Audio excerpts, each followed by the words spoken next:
서울의 대표 복합문화공간 동대문 디자인 플라자. 그 아래 동대문 역사문화공원역이 사람들과 이곳을 연결해 줍니다. 이 역의 옛 이름은 서울운동장역과 동대문 운동장역. 두 번이나 바뀐 역 이름을 뒤집다 이곳이 운동장이었음을 떠올립니다.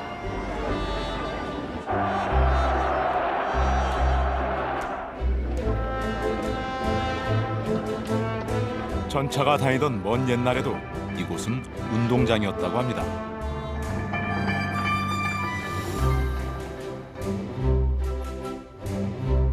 하지만 이제는 모든 것을 끌어안고 공원 안 작은 기념관 속으로 들어가 버린 기억. 이곳은 언제부터 운동장이 있었을까요? 전국체육대회가 100회를 맞았다고 합니다. 100년 전 어느 곳, 어느 운동장이 그 무대였을까 궁금해집니다.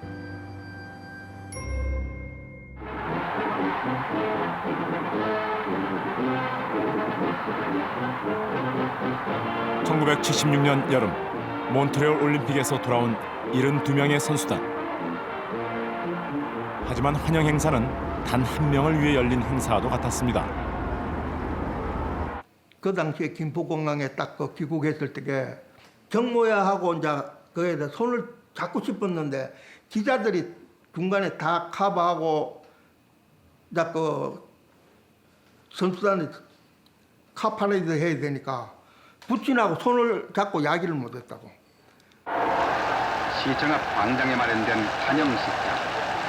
광장을 꽉 메운 시민들은 메달리스트들이 모습을 나타내자 양정모의 올림픽 금메달.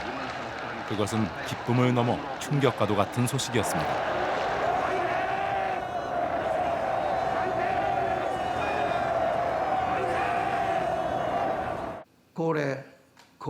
코리아 정모양이 겁니다. 그 멘트가 나올 때는 진짜 내가 금메달 땄는 건가 어찌 됐는가. 그 순간에는 다른 생각이 안 나.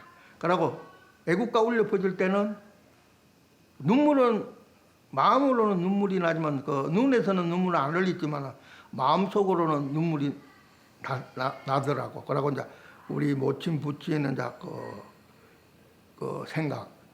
그러고 힘들었을 때 그 생각. 대한민국 건국 후 정녕 처음으로 애국가가 몬트리올 하늘 아래 울려 퍼졌습니다. 그리고 그날 우린 40년 전 또 한 명의 올림픽 금메달리스트를 떠올립니다. 딱 40년 만에 내가 금메달 땄고 76년도에. 근데 손 선생님이 이제 그 사진전하고 할 때에 같이 계셨을 때에 어떤 얘기나 수고했다. 그러고 너는 행복하다. 너는 그 대한민국 태극기를 가슴에 달고 애국가를 올려 퍼졌지만 나는 그렇게 하지 못했다. 그래서 이제 그 손 선생님 말 속에 어떤 그 민족의 한이 조금 담기가 있더라고. 우리 민족 최초의 올림픽 금메달리스트 송기정. 하지만 그의 귀국은 양정모의 그것과는 사뭇 다른 모습이었습니다. 저기 보세요. 저 야판 있지 않습니까? 저기 마라톤 나오고 저기 보이시나요? 왜 저편이라고 썼습니까? 왜 저걸 일본으로 썼느냐? 나라가 없을 때 나는 태어난 소리야. 너희들은 행복해. 미완의 금메달.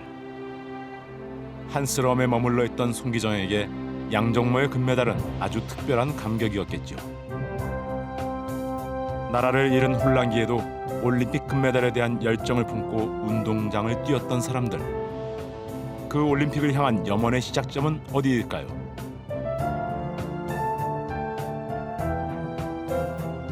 제100회 전국체육대회를 맞아 발행된 기념주화.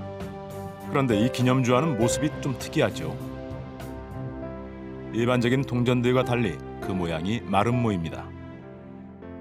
보통 일반 기념주화는 이제 원형으로 제작되는데 이번 기념주화는 이제 야구 경기장의 모습을 담았고요. 마름모꼴 형태가 이제 홈베이스 1루, 2루, 3루 그리고 이제 앞면에 보면은 축구, 전국, 농구, 육상 그다음에 야구에 대한 비중을 좀 크게 한 상태입니다. 기념주화에 담긴 의미는 무엇일지 궁금증을 풀기 위해 서울 덕수궁 뒤편 배제학당 역사박물관을 찾아가 봅니다. 최초의 서양식 근대 교육기관이었던 배제학당. 그곳에선 영어를 비롯해 역사, 지리, 정치 등 그동안 접하지 못한 새로운 교육이 이루어졌고 그중엔 체육이라는 낯선 분야도 포함되어 있었죠.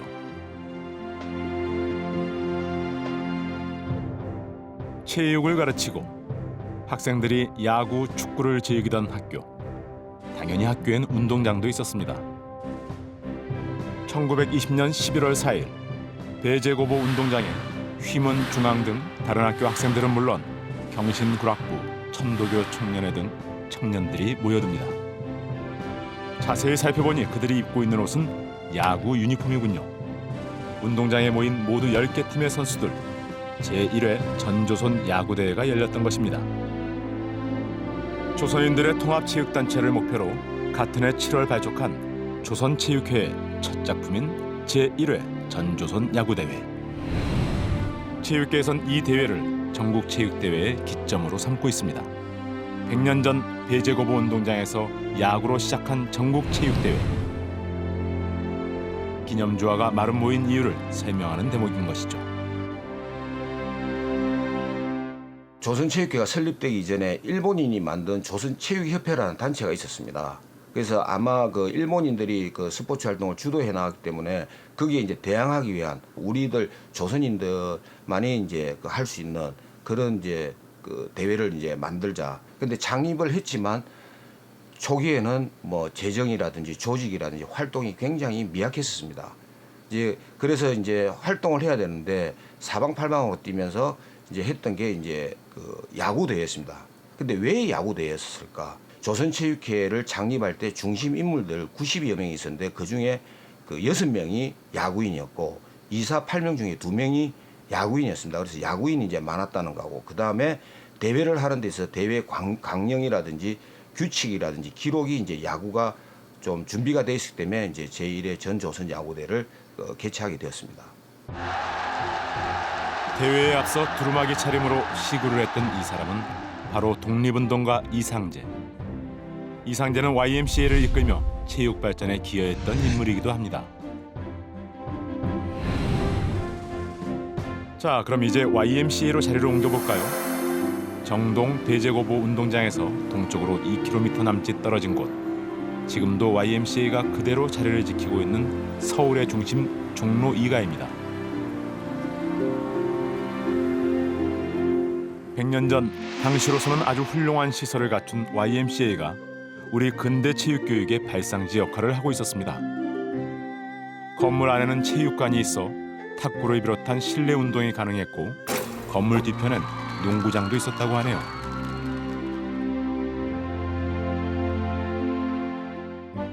영화로 보았던 YMCA 야구단의 흔적은 사진 속 유니폼에서도 선명히 나타나는데요.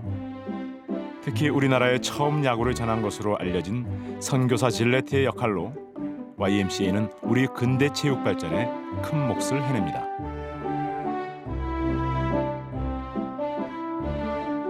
야구, 축구, 농구, 권투, 육상은 물론 씨름에 이르기까지 다양한 종목의 스포츠가 뿌리를 내리는 배경에 YMCA가 있었던 것이죠.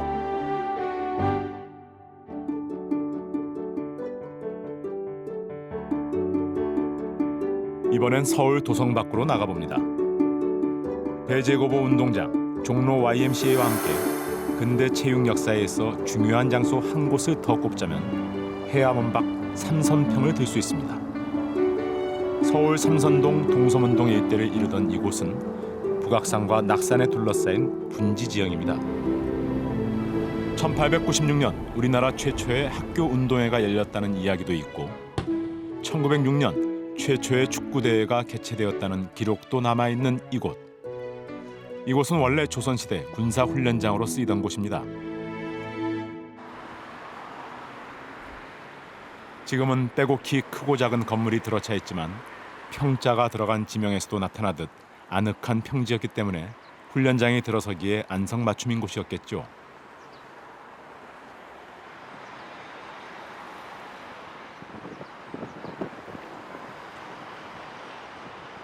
군사훈련장이 운동장으로 변모한 또 한 곳.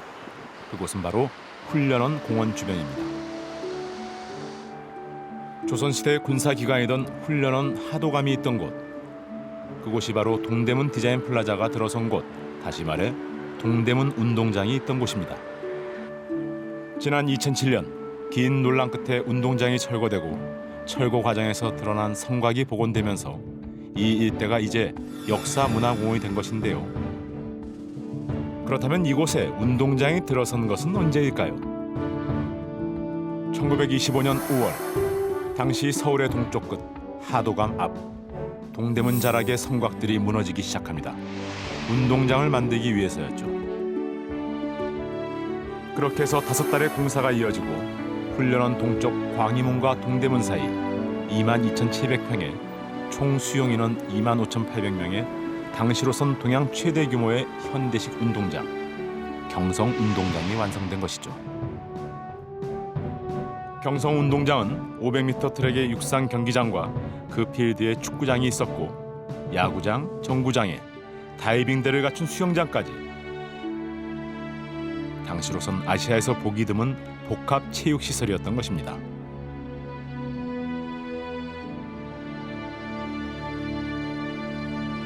그 경성운동장 구조를 보게 되면은 이제 육상 경기장, 그다음에 야구장, 그다음에 정구장. 처음에는 이제 수영장까지도 생각을 했는데 아무래도 수영장은 돈이 많이 들다 보니까 그 수영장은 나중에 이제 지어집니다. 그래서 어떻게 보면은 모든 그 경기대를 그 한 곳에서 다 할 수 있는 말 그대로 당시에 동양 제1의 그 경기장이었다고 이렇게 평가를 합니다.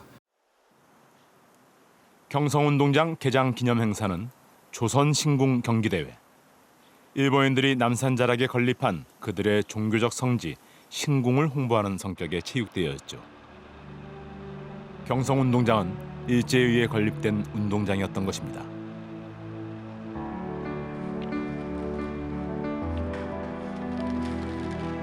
조선신궁 경기대회에 일본인들이 몰려들던 그때 서울의 서쪽 반대편 배제고보 운동장엔 또 다른 사람들이 몰려듭니다. 신궁대회에 맞서기 위해 조선체육회가 제6회 전조선 야구대회를 열어 일제에 항거하는 뜻을 드러냈던 것이죠. 일본인 중심의 체육단체에 맞서기 위해 만들어진 조선체육회는 이렇게 전조선 야구대회를 시작으로 탁구, 정구, 육상, 축구 등 다양한 종목에서 조선인들만의 체육대회를 열어나갑니다. 특히 육상에선 인력거꾼처럼 다리를 많이 쓰는 사람의 참가를 제한하는 등 당시의 사회상을 반영하는 웃지 못할 규칙들이 등장했고 평양, 정주, 동래 등 전국 각지의 선수단이 참가하며 큰 인기를 끌었던 전조선 축구대회는 입장료가 야구대회 2배인 20전에 이르렀다고 합니다.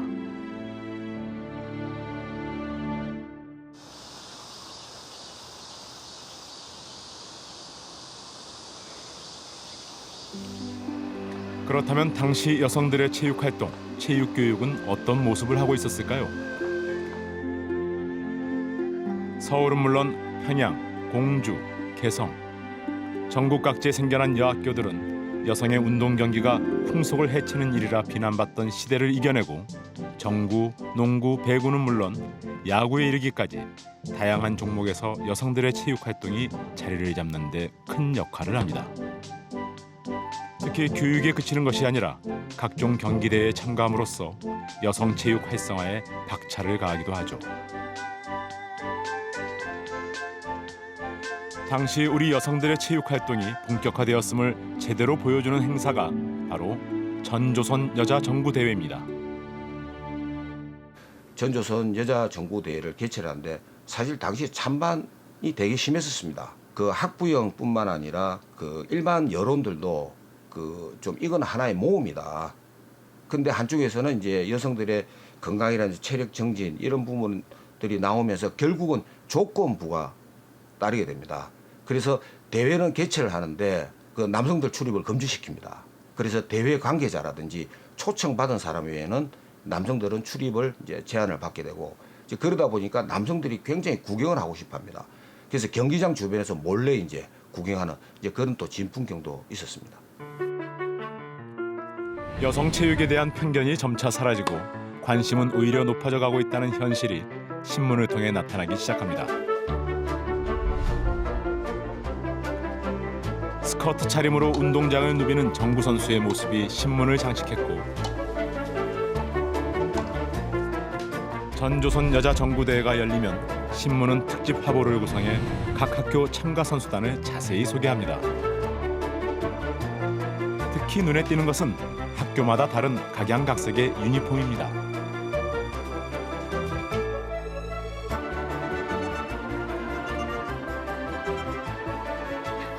1923년에 열린 1회 전조선 여자 전국대회 때 총 8개의 학교가 참가를 했는데 그중에 3학교가 치마저고리 차림이었고요.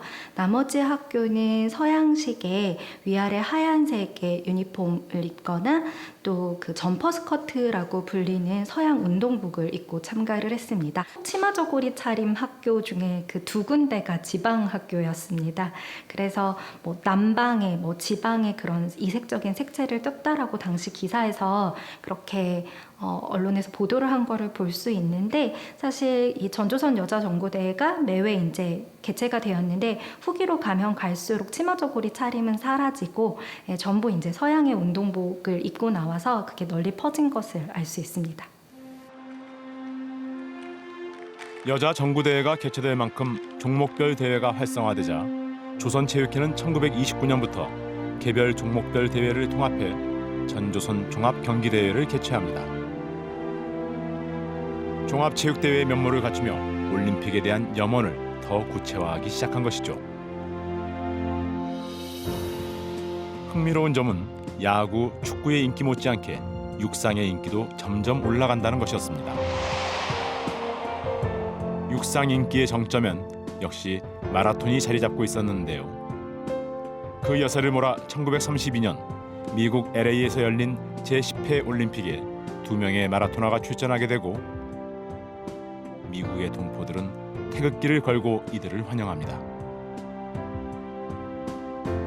이제 올림픽에 우리나라 선수로서 이제 일본 국가대표였지만 처음에 이제 올림픽에 출전했던 선수가 이제 1932년 로스앤젤레스 올림픽에 마라톤의 김원배, 권태하, 그다음에 복싱의 황을수 선수 3명이 이제 참가를 하게 됩니다. 그래서 그때 당시에 올림픽 자격을 취득하고 돌아왔을 때 그 국내에서 엄청난 그 환호를 합니다. 그리고 그 언론사에서도 취재 경쟁이 붙을 정도로. 그래서 실제로 올림픽에 또 떠날 때도 그 조선 민족의 그런 자부심이랄까 이런 걸 전 세계에 좀 보여줘야 되고, 그 가서도 반드시 승리하고 오라는, 그래서 한 1000여 명이 모여가지고 그렇게 그 적극적으로 환호를 해주는, 이제 그런 면을 봤을 때 그 국내뿐만 아니라 이런 국제대회에 대해서도 그 우리나라 국민들이 굉장히 많은 관심을 가졌다고 말씀을 드릴 수 있겠습니다. 권태하, 김은배의 모교인 육상 명문 양정고보에는 맨발의 투혼을 불사르던 또 한 명의 조선인 마라토너가 있었습니다. 세계 신기록을 세우며 우리 민족은 물론 일본 사람들까지 놀라게 했던 천재 마라토너 손기정. 그는 일본인들의 견제에도 불구하고 독일 베를린에서 마라톤 우승의 영광을 거머쥐었던 것이죠. 민족의 염원이 이루어진 순간, 하지만 손기정은 웃지 못했습니다.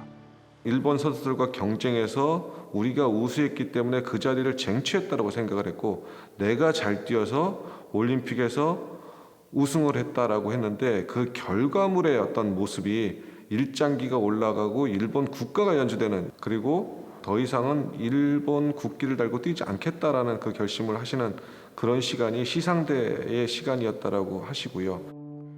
올림픽 기간 내내 일장기가 달린 운동복을 입지 않고 스스로 조선인이라 이야기하고 다녔던 손기정. 당시 경기를 중계하던 아나운서는 그를 조선인이라 소개하기에 이릅니다.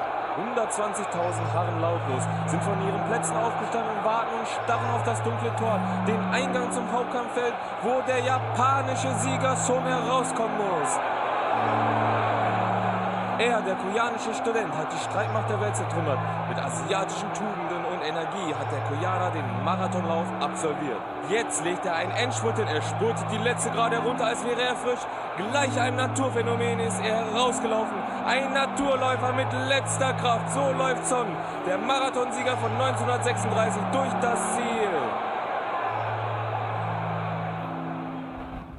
손기정은 일본의 이제 경찰이라든지 일본 쪽에서 우리나라를 강점하는 이 상황에서 굉장히 짐이 되는 사람이 돼버립니다. 손기정을 통해서 민족적 자긍심과 제 자신감이 생기는 것을 두려워했기 때문에 손기정은 양정고등학교 우승하고 10월 중순 정도에 귀국해서 양정고등학교를 못 다닙니다. 37년도에 보전에 들어가서 보전에서는 선수 생활을 했었어요. 보전에 있는 동안이 또 굉장히 또 힘든 시간이 됩니다. 전부 다 일본 경찰들이 다 검열하고 이러면서 주변 사람들을 너무 힘들게 하는 거죠. 양정고등학교 선생님 댁에서 숙식을 해결했었는데 선생님 댁도 너무 힘들게 하고 이제 하다 보니까 이제 결심을 하는 거죠. 그러면은 일본으로 간다. 그러다 보니까 메이지 대학으로 입학을 하게 되는 거고요. 그때 입학 조건이 메이지 대학은 사람들 앞에 나타나지 마라. 이게 입학 조건이었고 손기정은 더 이상 뛰지 않는다. 민족의 염원이었던 올림픽 금메달을 목에 걸었지만 역설적이게도 손기정의 금메달은 손기정 개인에게도 우리 체육계에도 큰 시련을 줍니다. 베를린 올림픽 이듬해 조선 체육회는 해산되고 전조선 경기대회도 중단되고 말지요. 물론 손기정도 운동장을 떠나게 됩니다.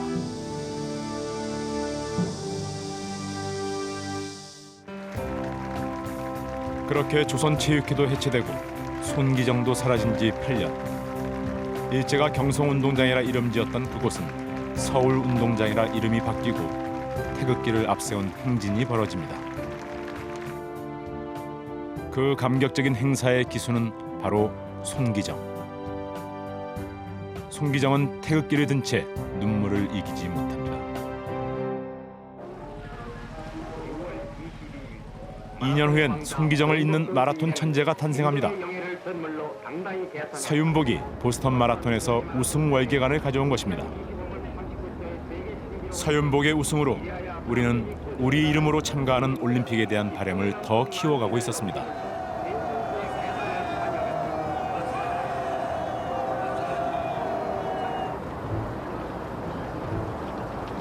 서윤복 우승의 기쁨이 채 가시기도 전 YMCA를 떠난 응구 차량이 서울 운동장을 향합니다. 런던 올림픽 후원권에 얼굴을 올린 그의 이름은 전경무. 조선체육회 올림픽 대책위원회 부위원장 전경무의 장례식입니다. 스톡홀름 IOC 총회 참석을 위해 비행기에 몸을 실었던 그는 그만 사고로 목숨을 잃고 말죠. 하지만 그의 노력은 헛되지 않아 이듬해 7월 런던 올림픽에 우리는 코리아라는 이름으로 처음 참가하게 됩니다. 전경무의 장례식을 치룬 서울운동장에선 1년 후 런던 올림픽 출정식이 열립니다. 최초로 우리 이름을 달고 출전하는 역사적인 올림픽이었죠. 1948년 7월 29일부터 8월 14일까지 영국 런던 올림픽에 참가할 우리 선수들은 출정식을 마치고 런던으로 향합니다. 선수단은 기차, 배, 비행기, 탈 수 있는 모든 교통수단을 동원해 18일 만에 런던에 도착하게 되지요.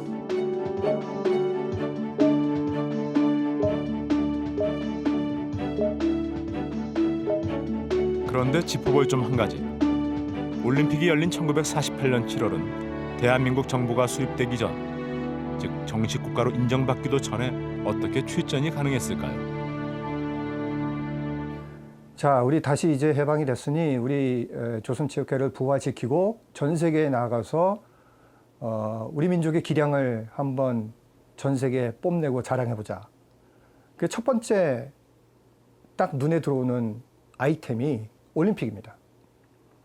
그러니 국가가 정부가 어떻게 세워지기 이전에 우리는 해방됐고 이제 자유스럽게 우리의 태극기를 달고 전 세계로 나갈 수 있다라는 자신감이 있었고 그만큼 충분한 기량을 가지고 있다고 믿고 있었고 그래서 조선체육회를 재건하자마자 바로 런던 올림픽 대책위원회를 만들죠. 올림픽 참가 과정에서 먼저 주목해야 할 사람은 재미교포 이원수입니다. 독립운동을 같이 했던 전경무와 함께 브런드지 IOC 부위원장을 만나 올림픽 참가를 추진했던 인물이죠. 그때 군정장관인 하지중장 또는 체육회 회장 여운영 씨 그분들이 전보와 편지를 보내가지고선 날더러 한국 올림픽 회 대표로 좀 댕겨오라고 해서 제가 거기를 갔던 일이 있습니다. 전경무의 사망 소식을 접한 이원수는 그가 남긴 서류들을 전달받아 영국과 스톡홀름으로 방문합니다. 하지만 정부 수립 이전 그는 어떤 여권으로 비행기를 탔을까 궁금해집니다.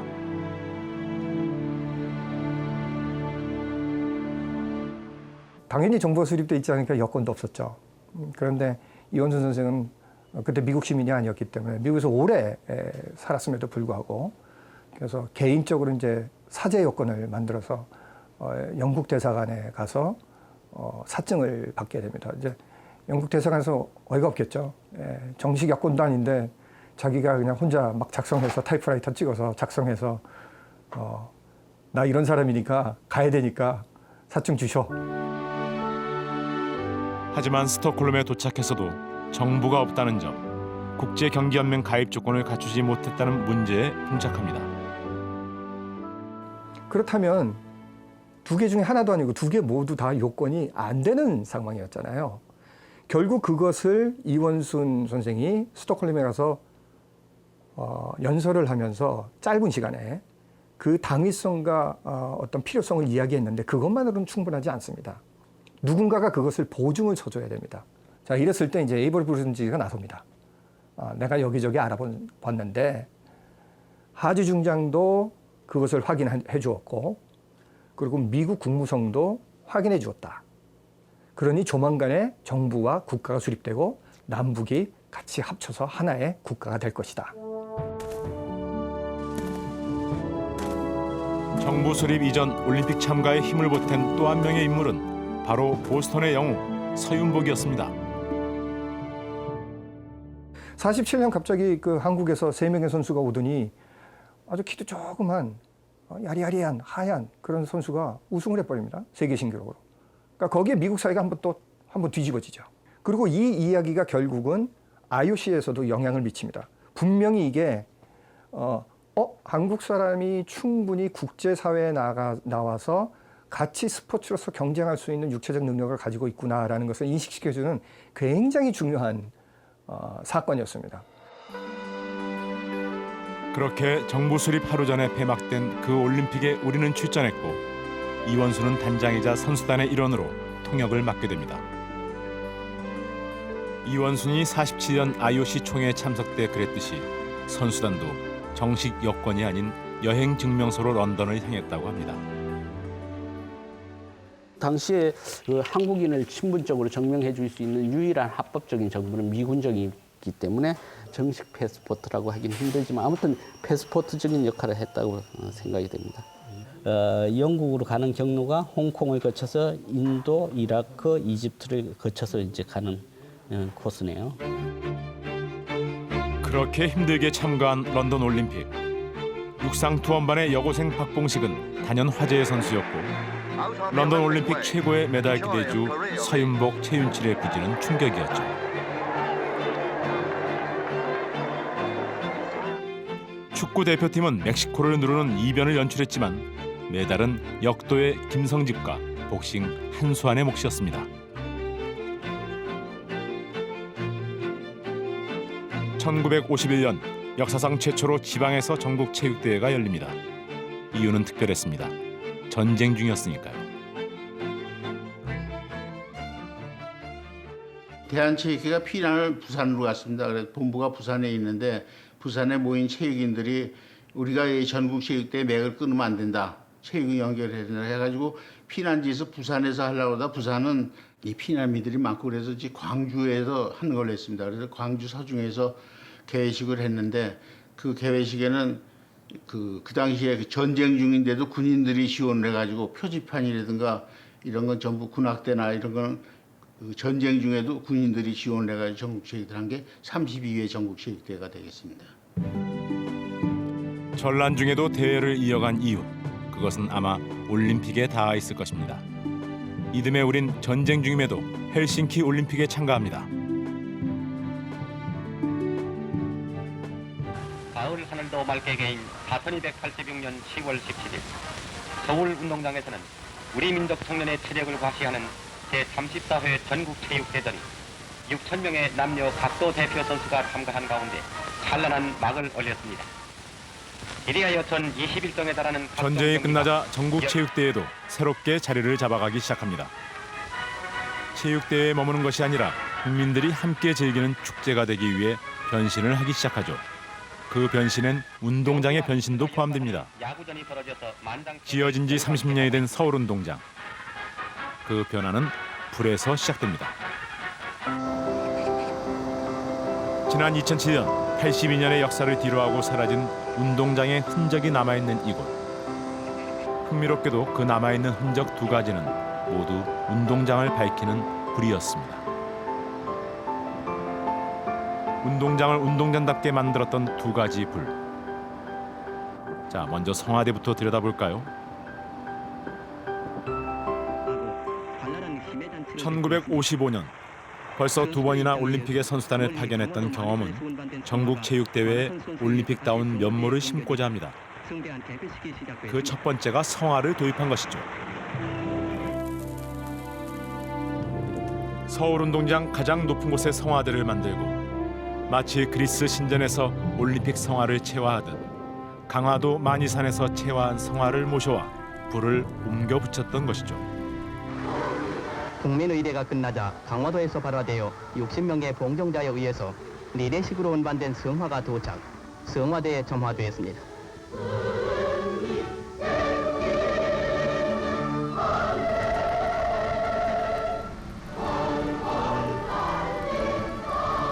이 성화를 석유로 했으면 석유, 백등유라고 그 성화봉도 이제 우리나라에서 만들었는데 이런 막대기 같은 데다가 안에 심지를 넣어가지고 면심지를 넣어서 밑에 그 석유통을 석유가 담기게 해가지고 그 불을 이제 붙여서 뛰는데 그 성화 행사하고 나면 뭐 꺼름이 나가지고 상당히 뭐 불쾌하고 그래요. 근데 하여튼 그래가지고 성화가 이제 시작이 됐어요. 시작이 됐는데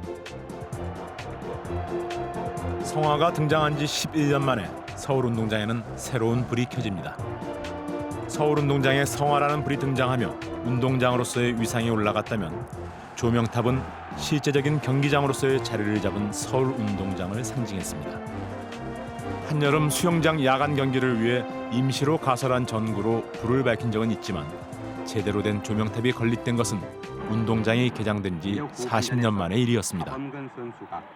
야구장에 이어 2년 뒤 축구장에도 조명탑이 만들어지는데요. 당시 연이어 좋은 성적을 거둔 축구 선수들의 요청에 대통령 특별 지시로 건립되었다는 일화가 있습니다.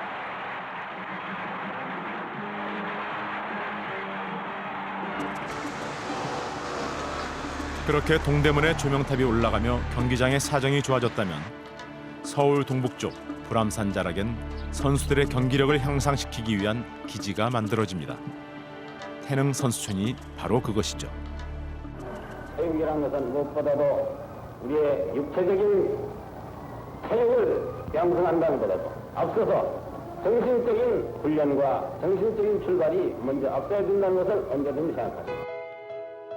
국민체육진흥법을 만들어 체육계를 전폭적으로 지원하고 태릉 선수촌을 중심으로 엘리트 체육인을 제도적으로 육성하던 시절 태릉 선수촌은 운동선수라면 누구나 꿈꾸는 국가대표를 더 국가대표답게 만드는 곳이었습니다.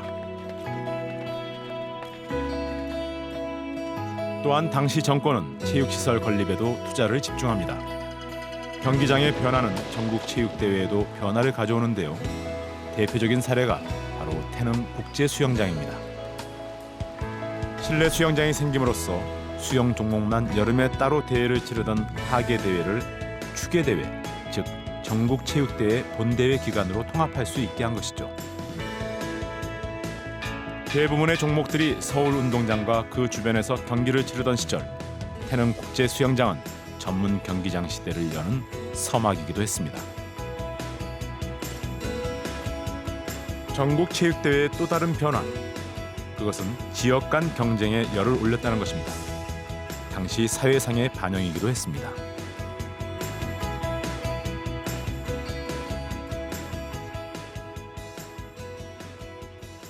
각 시도에 체육회의가 있습니다. 시도 체육회 회장을 현역 군인들이 맡아가지고 했어요. 5.16 군사정부 때.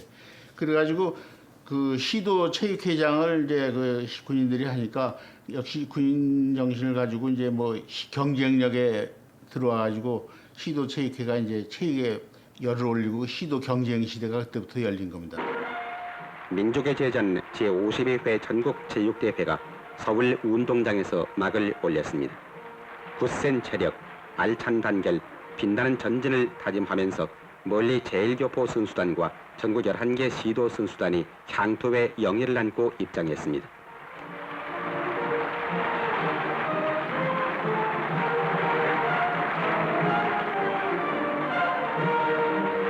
그 전국체육대 개회식은 이 입장 행진을 하는데 그 대통령이 이제 보니까 상당히 질서가 문란하다 이런 얘기예요. 뭐 껌을 씻고 들어오는 선수도 있고 뭐 또 운동장 이제 입장 정렬한 뒤에 이거 뭐 잔디밭에 앉아서 그냥 뭐 장난치고 이런 선수도 있고 하니까 아주 상당히 불쾌하게 생각을 한 거예요. 그래가지고 가장 입장을 잘하는 선수단에는 대통령께서 직접 그 입장상을 주겠다.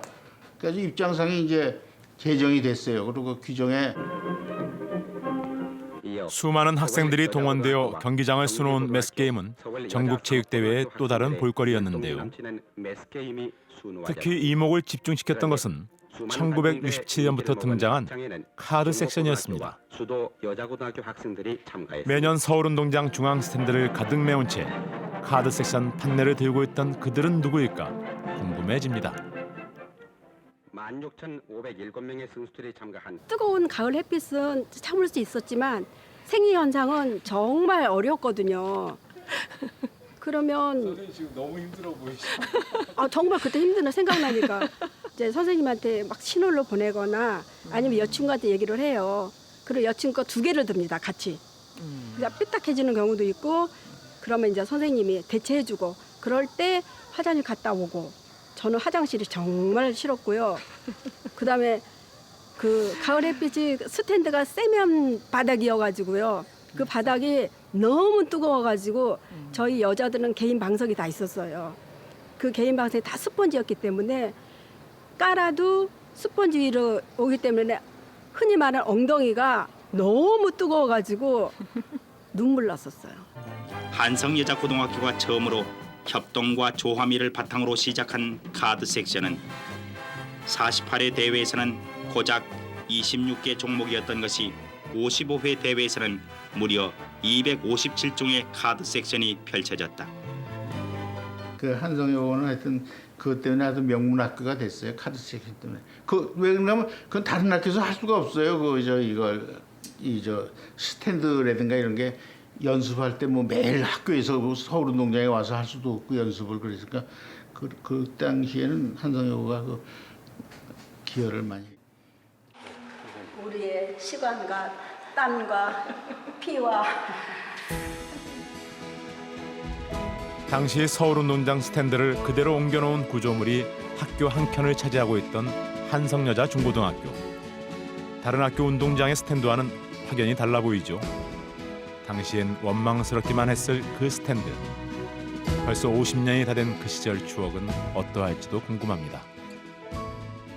제가 주도적으로 한 게 아니어서 뭐 보람이나 이런 거보다는 우리 학교만 할 수 있었던 재미난 경험 그리고 정 몇십 년이 지나도 그 이야기를 꺼내면 친구들이 할 말이 많아요.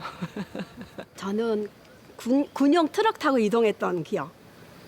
거기도 트럭 타고 갔어요. 왜 그러냐면 국군의 날 트럭 탔고 맞아. 전국체전 때 트럭을 탔거든요. 그리고 이제 에피소드라면 이제 부모님들이 엄마들이 때 앞에 때 가서 고생한다고 소풍 가는 것처럼 싸줘요. 그게 좋았어요. 소풍이었죠, 뭐. 소풍 가는 것처럼 막 바리바리 싸주세요. 색다른 소풍. 전국체육대회는 말 그대로 전국에서 모인 선수들의 스포츠 축제였습니다. 그 축제의 장은 서울 운동장만이 아니었는데요.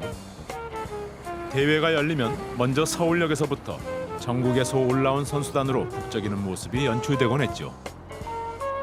서울운동장 맞은편 숙박시설 또한 술렁이긴 마찬가지였고 마치 수학여행을 온 듯 어린 선수들로 가득 찬 모습들이 지금은 볼 수 없는 정겨운 장면으로 남아 있습니다.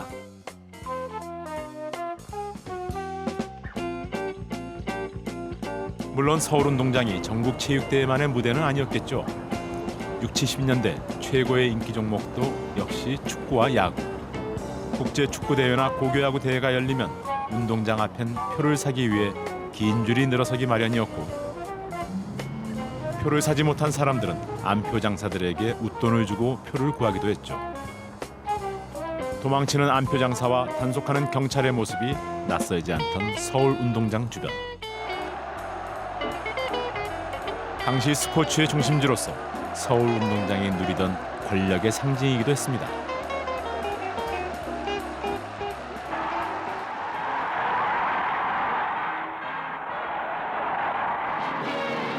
수만여 관중들의 열광의 함성으로 뒤흔든 서울운동장 야구장.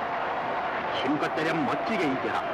승리할 때까지 각기 고장에서 누구나 필요했던 마음이다. 이겼다. 피와 땀의 대가는 헛되지 않는다는 실정을 보여주었다. 야구의 혁명을 일으킨 군산상 많이 화려했죠. 많이 예전에. 왜냐하면 체육사가 여기에 다 있었으니까요. 동대문 야구장, 축구장 그 밑에는 거의가 체육사였어요. 이제 저녁이면 이제 야구장에 가서 야구장에 다 오후에만 되면 문 열어줘요. 그럼 공짜 야구장 구경하고 나와서 또 뭐 막걸리 한잔하고 70년대, 80년대는요 돈 잘 벌었어요. 대전광역시 한가운데 자리 잡고 있는 한밭 종합운동장. 이곳에 대규모 체육시설이 들어선 것은 대전이 충청남도 대전시였던 1960년이었습니다. 대전 공설운동장이란 이름으로 제41회 전국체육대회를 위한 운동장이 건립되었던 것이죠. 전국체육대회 지방개최 시대를 알리는 상징물이자 지방체육 발전을 위한 실제적인 디딤돌이 생겨난 것이었죠. 전국체육대회는 서울운동장이란 등식이 깨지기 시작한 겁니다. 대전을 시작으로 지역마다 대규모 체육시설이 들어서고 1975년 대구대회부터는 본격적인 전국체육대회 지방개최가 시작됩니다.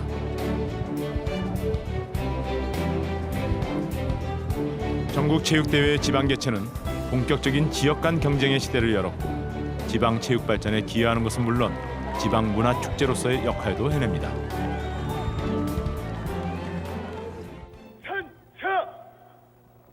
제61회 전국체육대회 참가한 우리 선수 일동은 대회 규정을 준수하고 향토의 명예를 위하여 정정당당히 싸울 것을 선서합니다. 1980년 10월 8일 선수대표 강영식 1980년대에 들어서며 전국체육대회는 큰 변화를 맞습니다. 86년 아시안게임, 88년 올림픽을 유치하면서 전국체육대회는 올림픽의 연습이 되었고 더 화려해진 것은 물론 국제적인 체육대회로서의 기준을 지향해 나갑니다. 오늘 그 카드 섹션이라든지 합창 또 그 마스 게임 아주 훌륭했어요. 아주 국제적인 수준이. 그 시도 모두 지사들이나 교육감들이 오늘 하는 거 보고 많이 참고를 하셔야 될 거예요. 1986년 지방을 순회하던 전국체육대회는 다시 서울에서 열립니다. 86년 아시안게임의 리허설과도 같은 대회였죠. 물론 그 무대는 동대문 운동장이 아니라 잠실 운동장이었습니다. 올림픽 전초전이라 여겼던 86년 아시안게임. 잠실 운동장에선 2명의 새로운 스타가 탄생합니다. 우리에게 취약 종목이었던 육상에서였습니다. 장재근 아시아에서 가장 빠른 사나이 인천에서는 있습니다. 스포트하기 시작했습니다. 임철의 들어왔습니다. 임철의 약 60m 들어왔습니다. 임철의 금메달이 눈앞에 보입니다. 20m 앞에 금메달이죠. 임철의 금메달. 이거는 육상 사상 처음으로 이관왕이 됐습니다. 예전에 뭐 서윤복 선생님이라든지 송기정 선생님이 마라톤, 그러니까 마라톤은 기억을 하는데 백옥자 선배님이 포안에서 그 아시안 게임에서 금메달 땄는데도 그런 종목이 있나 보다 정도. 그렇게 육상을 인식하고 있었던 그쯤에 갑자기 장재근이라는 선수가 100m, 200m에서 아시안 게임에서 메달을 따니까 어떻게 빅 뉴스가 된 거죠. 장재근을 아시안 게임 최고의 스타로 만들어 주었던 잠실 운동장. 30년이 지난 지금도 운동장은 그를 놓아주지 않고 있습니다.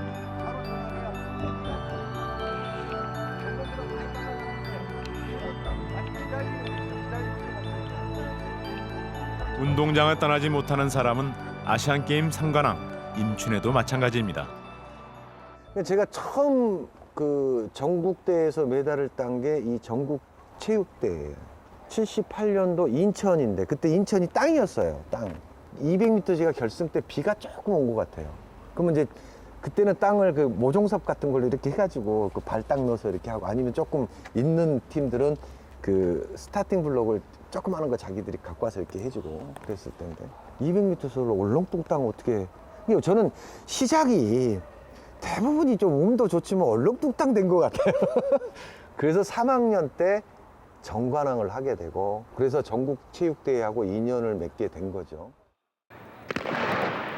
비 내린 흙바닥에서 경기를 치른 덕에 전국체육대회에서 행운을 얻었다는 장재근. 임춘혜 또한 전국체육대회가 만든 행운아이긴 마찬가지라고 합니다. 3000m와 1500m에서 한국 신기록을 세우자 그녀는 선발전을 거치지 않고 아시안게임 대표로 출전했던 것이죠. 그래서 제가 원래 전국체전이 최종 선발전이 아니어서 아시안게임을 나갈 수 없는 건데 그 전국체전, 그러니까 전국체육대회 때 기록이 좀 좋게 나와가지고 그래서 아시안게임에 좀 특혜를 입은 거죠. 최종 선발전 뛰지 못하고 그 몸 상태가 그 전국체육대회 때 올라와가지고 그 대회에서 상관왕 하면서 아시안게임을 치르게 됐어요. 라면만 먹고 뛰었다는 매스컴의 과장이 그녀를 괴롭혔고 운동 중 입은 부상은 임춘혜를 트랙에서 내려오게 합니다.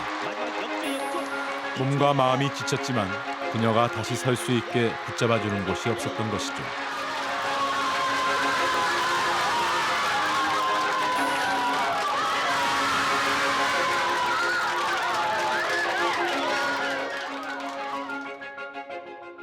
그냥 우리나라에서 처음 아시안게임 열린다 그래서 그거 하고 죽자 막 이런 생각을 선생님이 주셔가지고 엄청 훈련을 거기에 몰아서 해가지고 그 뒤로 계속 아팠어요.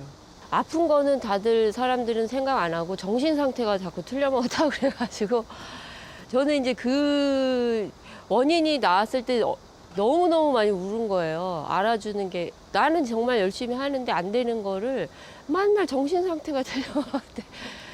서울올림픽 이전에는 이제 체력에 의존하던 이제 스포츠였어요. 그런데 서울올림픽이 끝난 뒤에는 사람들이 스포츠 의과학에 도움을 받기 시작을 했죠. 우리 그 스포츠에서 선수나 지도자가 하지 못한 1%나 2%의 부족한 부분을 스포츠 과학이 채워준다는 걸 알게 됐고 선수들이 이제는 재활에도 신경을 쓰고 재활에 신경을 쓰다 보니까 선수 생명이 길어지고 그래서 의과학에 대한 부분, 스포츠 영향에 대한 부분들이 굉장히 수준이 높아지고 이제 세계에도 겨룰 수 있을 만큼의 수준에 학문적으로 올라 있지 않나. 95kg을 들어올려 합계 276kg을 기록했습니다. 서울 올림픽 이후 체계적 선수 관리가 만든 결과물 중 하나는 선수 생명 연장이었고 그것은 전국 체육대회에도 새로운 기록으로 반영됩니다. 전국 체육대회 10년 연속 우승이라는 대기록을 세운 장미란이 그렇고 전국 체육대회에서 5번의 MVP를 차지한 박태환 또한 마찬가지입니다. 전국 체육대회를 통해서 스스로의 가치를 증명해온 수많은 스타들. 그들이 만들어내는 경기장의 열기는 전국 체육대회가 좀 더 사람들에게 가까이 다가설 수 있는 다리 역할도 하고 있겠죠.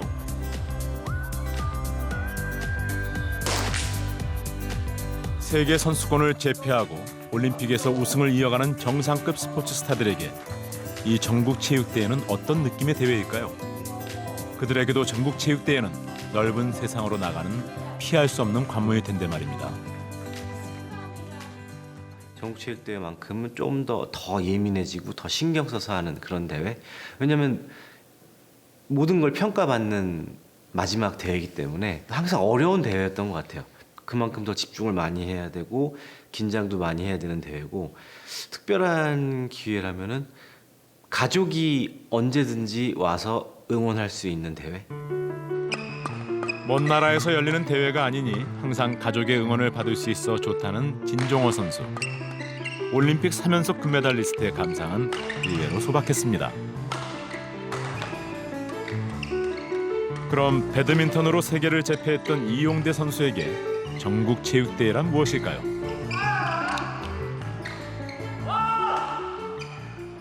각종 대회가 있긴 하지만 그 대회들 중에서도 또 시도를 대표하는 선수로 나가는 대회는 전국체육대회가 대회가 한 가지밖에 없거든요. 그 점에서 또 선수들도 또 시도를 대표하는 선수로 나가기 때문에 또 선발이 돼서 나가는 거기 때문에 더 큰 책임감을 가지고 대회를 위해서 또 많은 훈련도 해야 되고 노력도 해야 되고 또 좋은 성적을 내기 위해서 열심히 하는 것 같습니다.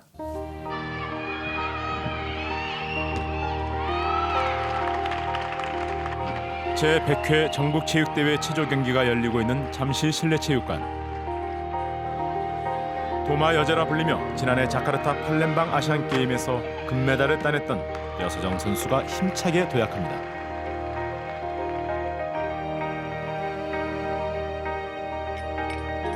여서정 선수에게 전국체육대회는 이번이 두 번째입니다. 앞으로가 한창일 어린 선수란 이야기입니다.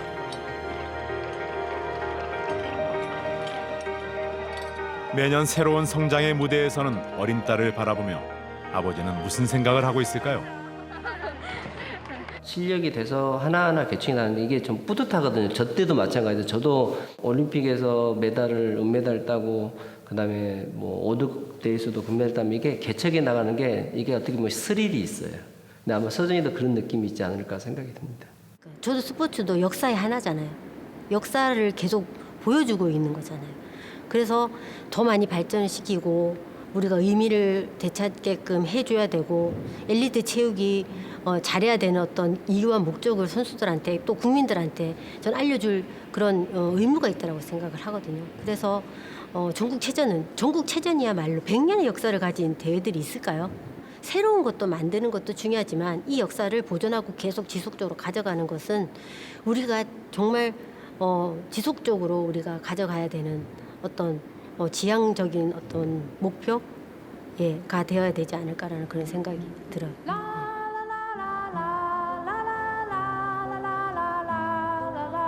전국체육대회 100년을 맞아 잠실운동장은 1986년 이후 33년 만에 전국체육대회의 무대가 되었습니다.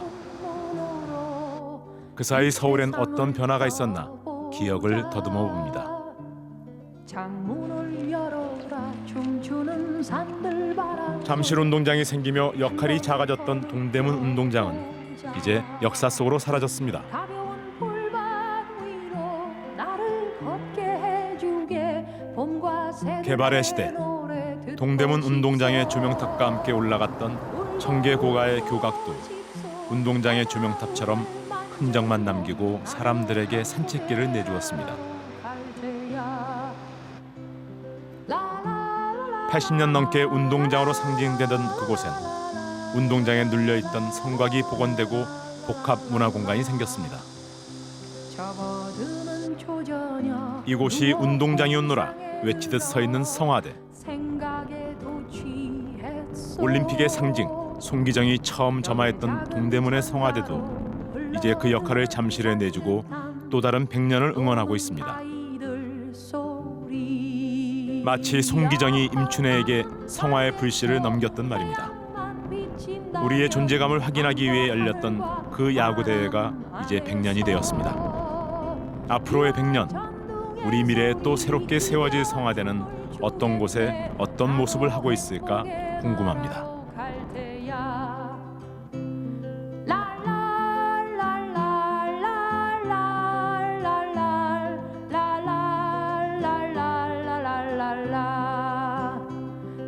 고개 숙인 그대여 눈을 떠봐요 귀도 또 기울여요